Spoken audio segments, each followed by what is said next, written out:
Welcome, everybody, to another episode of Email Never Sleeps. I'm Andrew Kordick. I'm one of the VPs over here at iPost. Now, we got a really interesting topic today, and that topic is why are unsubscribe links at the bottom of an email?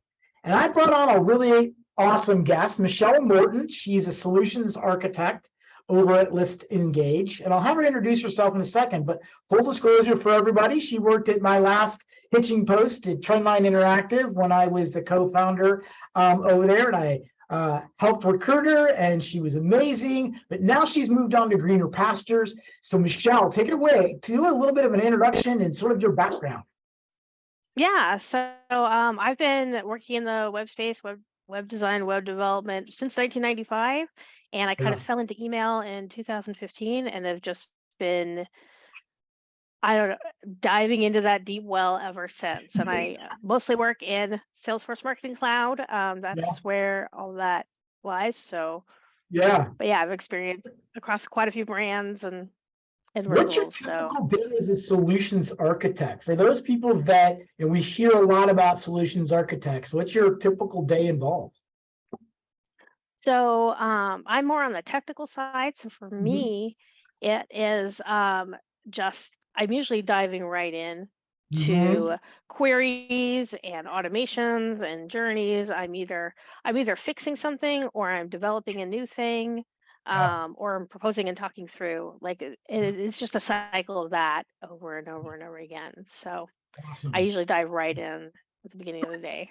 Me too. I get my hands dirty in other areas as well. So, so let's talk about this topic: unsubscribe links at the bottom of an email. And what I want to know is who's the person that decided to put an unsubscribe link at the bottom of an email and thought that was a good idea? I think what's your thoughts on somebody who is very afraid.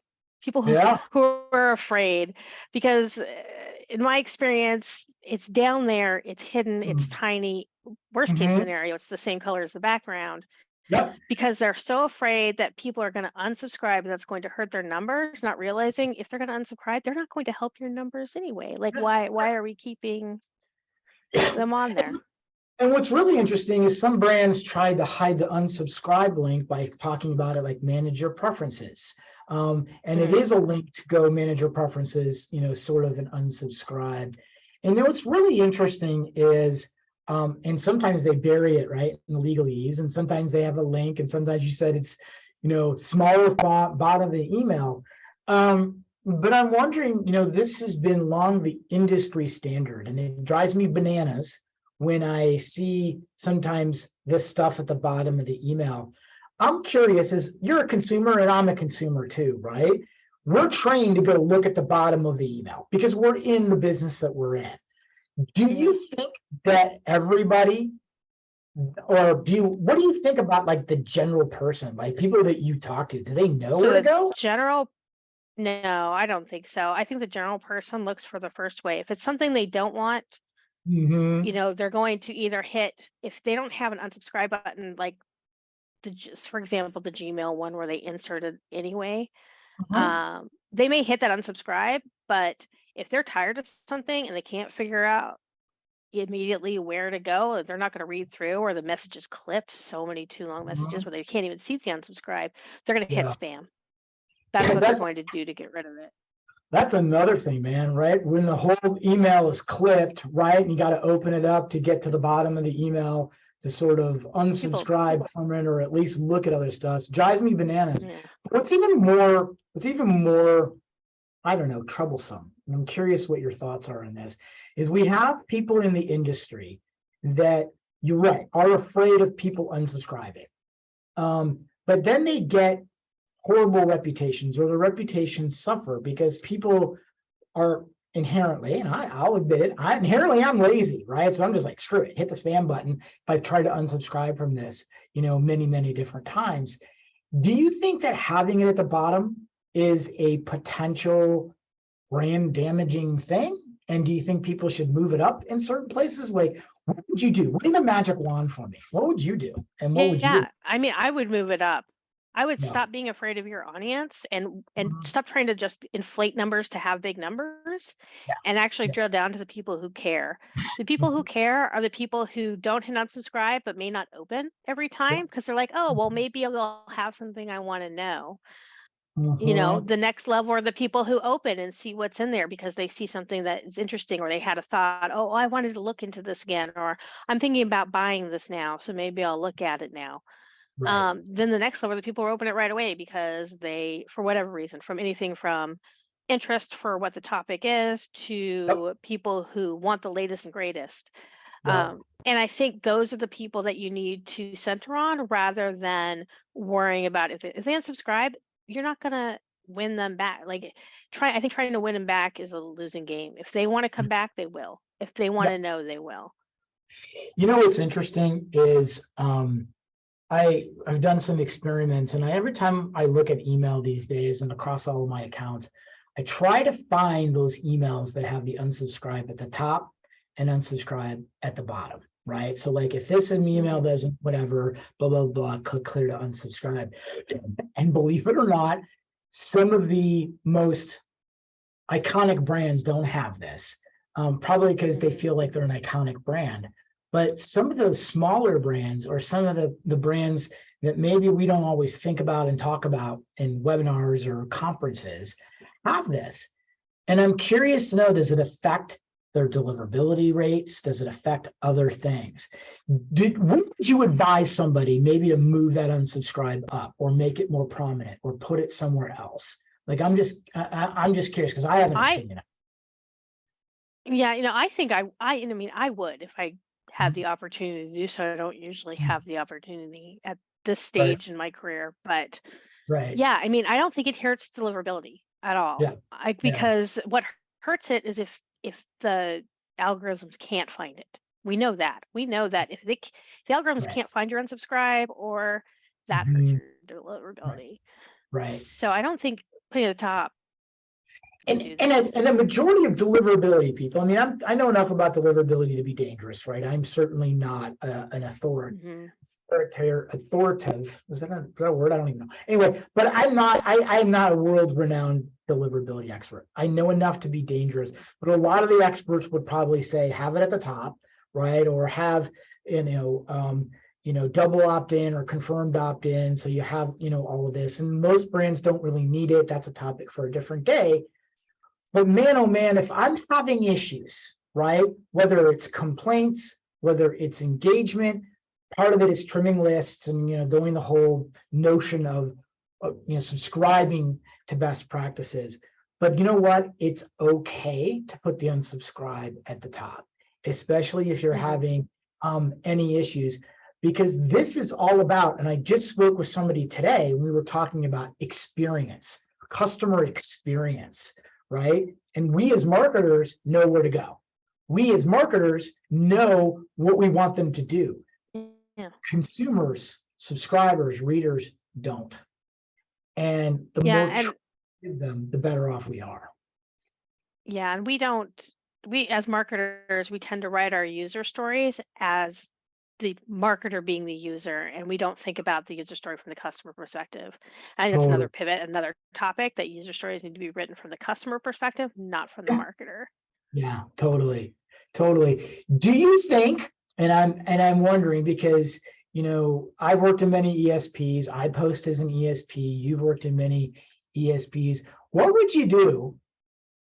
What do you think the sentiment would be if an ESP forced the unsubscribe link to be in the The, header? in my experience, the first thing I would be asked is there a way around it?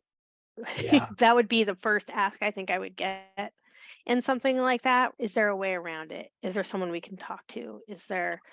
I think that would be the first one. But then once there isn't, yeah, they'll but probably accept it, or they'll even probably try to change ESPs. But if, like, say blanket, let's say blanket, they all did it, yeah, yeah. eventually they'd accept it and just move on. So I'm going to say something that perhaps maybe people will think of as heresy. You can either agree with it or not, say, Kordak, man, you're nuts. I think the unsubscribe link and the placement is very ego-driven by brands. That's not to slam brands. I don't want to slam them, but it's an ego-driven thing. And I'm curious what do you think about that statement? I think I agree. A lot of times they want to assume that everybody wants what they have. Yeah. Totally.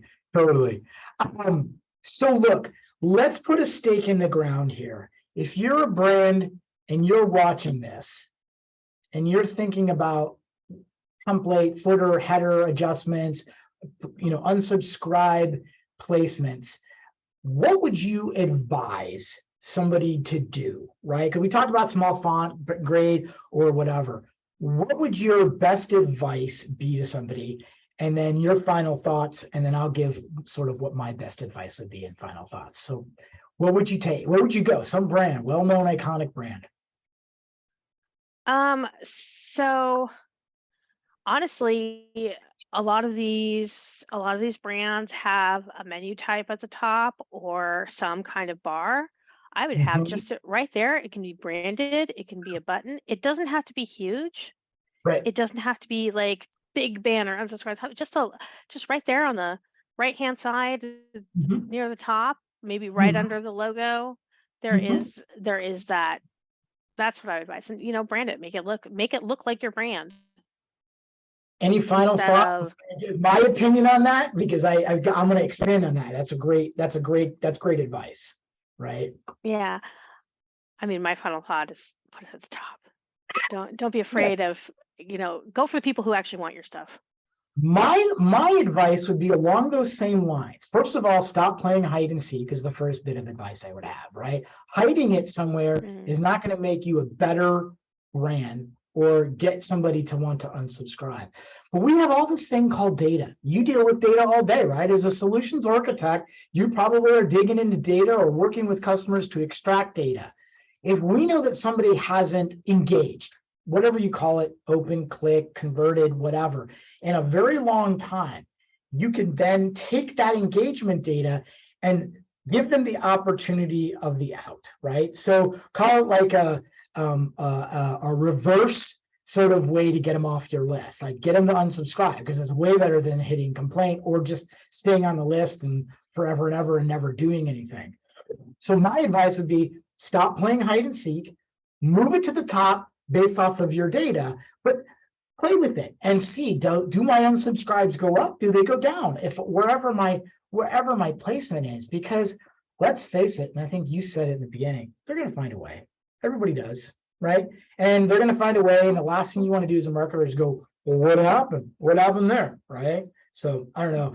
And my final thought is this. It's very simple for us, you and me, to talk about this, right? As marketers, as people have been in this industry, other people are going to say, yeah, you know what, guys, it's a lot harder because I have to go to my management. I have to go to C-level or VP level people to try to sell them on this. And I need for a way to sell it to them. And my advice would be is get somebody, whether you pay them as a strategist, whether you engage with them like List Engage or iPost or somebody, to give you proper advice based off of the data to present it. Just don't spring it on there, right? And say, we need to change everything. Because you may not need to be changed, or you should change it, right? Based off of what it presents. Any parting words, Michelle? It's been so great having you here, and I really appreciate your time and your mind, right? Yeah, it's been great being here. I'm really happy to share my thoughts on this. And I think my final word is worry about the people who are engaging rather than the people who are not. Absolutely. Michelle Norton, Solutions Architect, List Engage. We're going to have her contact information here, folks. Reach out to her. She's actually very active inside the Email Geeks community in Slack. She's got a great mind on her. She's in Vancouver, so if you guys are interested, maybe you could do a meetup or something. But thanks again, Michelle. Thank you, everybody, for tuning in. Look out for the next Email Never Sleeps podcast coming soon. Thanks again, everybody. Cheers.